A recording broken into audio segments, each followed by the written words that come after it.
At least 6 people were killed and 12 more injured in a deadly shooting attack in Jerusalem Monday morning when a pair of Palestinian gunmen opened fire at a bus stop before an Israeli soldier and nearby civilians returned fire and killed them. Hamas and the Palestinian Islamic Jihad both releasing statements praising the resistance fighters who carried out the attacks but did not explicitly take responsibility.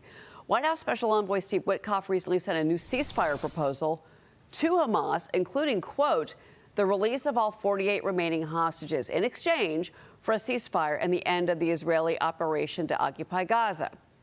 In addition, Israel will release 2,500 to 3,000 Palestinian prisoners and detainees held in its prisons, including hundreds that are serving life sentences for killing Israelis. Joining me now with more, Fox News senior strategic analyst and chairman for the Institute for the Study of War, General Jack Keane. General, your reaction to a violent weekend in Israel? Well, certainly a terrorist attack. I think what's going on there is the obvious that Hamas no longer has the capability to attack into Israel, nor does Hezbollah. And Israel shut down the Iranians from doing much the same thing. So we have a pattern playing out here that has existed for years inside of Israel, terrorist attacks taking place within their homeland. And this time in an area where the Orthodox Jews live predominantly. Ironically, though, one of the people that killed the terrorists was an armed Israeli soldier who's an Orthodox Jew previously exempted from military service, but now they are drafted into the military like everyone else. But it's certainly a pattern of violence that is likely to continue inside of Israel. The major thing that's taken place, certainly after the horrific killing of the 6 people, is the peace proposal that President Trump and envoy Witkoff are proposing to Hamas and to Israel. And you outlined the framework there. In addition to the hostage exchange and a prisoner exchange, in the first 48 hours of a 60-day ceasefire, the tough issues surround Hamas. In that 60 days at the very beginning would have to disarm and actually give up leadership to an administrative committee yet unnamed, an independent body represented obviously by Palestinians to some degree. That will be tough on Hamas to make that deal, but the pressure on them is formidable to accept a deal like that. On the Israelis, Hamas wants the Israelis out of Gaza.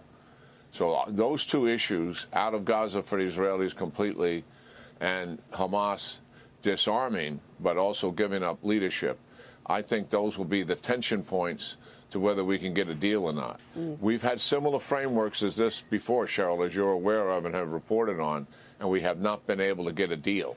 It remains to be seen if this is the one that's going to finally get us a ceasefire and a hostage release. All right, this is the Israelis move in to take over all of Gaza. I want to ask you about what's happening with Russia and Ukraine. So Russia launched more than 800 drones into Ukraine. They hit a main government building. They killed at least 4 people. This was the biggest attack we've seen since the start of the war. You know, President Trump is reportedly now preparing phase 2 sanctions on Russia, and he's very unhappy with President Putin. Watch this. I'm not happy. I'm not happy about the whole situation. You know, it's interesting. It doesn't affect us because it's not our soldiers. But they're losing now. I used to tell you 5,000. They're losing 7,000 between Ukraine and Russia, 7,000 soldiers every single week. It's such a horrible waste of humanity. So, no, I am not thrilled with what's happening there, I will tell you. I think it's going to get settled. We're going to get it done. The Russia-Ukraine situation, we're going to get it done. I have confidence we're going to get it done. General Keane, what are President Trump's next moves here to get to peace and end the conflict? We should also add that European leaders are coming this week to Washington. And we know that Putin invited Zelensky. Oh, we can talk in Moscow, which many say would be a very dangerous idea for Zelensky. Where are we here? Well, you can hear the president's words and his tone in terms of the frustration. I mean, he's dealing with Putin, who has snubbed him diplomatically, right? I mean, Putin talked about a meeting between himself and Zelensky followed by a meeting that included President Trump. Not happening. And secondly, he's escalated the war quite dramatically, as you have just indicated.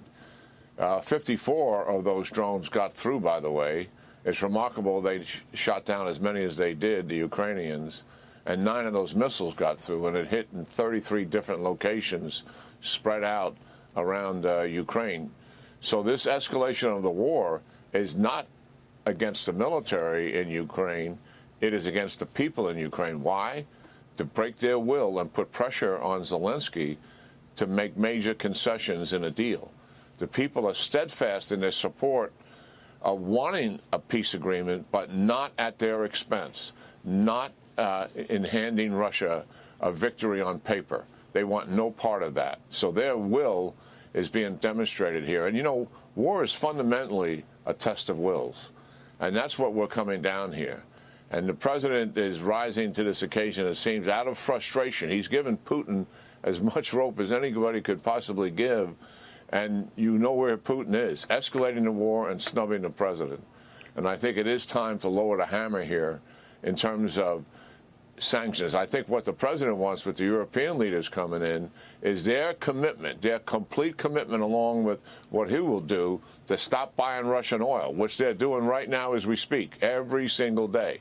He wants that completely shut down and other things as well for them to get in behind a real tough sanction regime. I think that will likely be, you know, part of the major discussion that takes place here.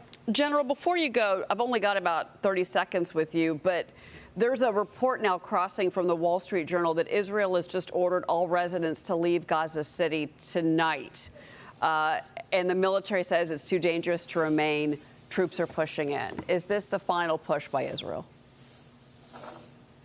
Yeah, well, they've issued those orders before about Gaza City, and this is over 1 million people in the city and around the environs of Gaza City. And certainly this is the pressure point. I mean, Netanyahu has said from the outset, the only way to get Hamas to the negotiating table and make real deals is by putting military pressure on them. And that is part of the strategy here. But he fully intends to execute this campaign, and Hamas knows that. So we'll see if it gets us to a deal as a result of this military pressure, and certainly trying to get the civilians out of harm's way as best as possible.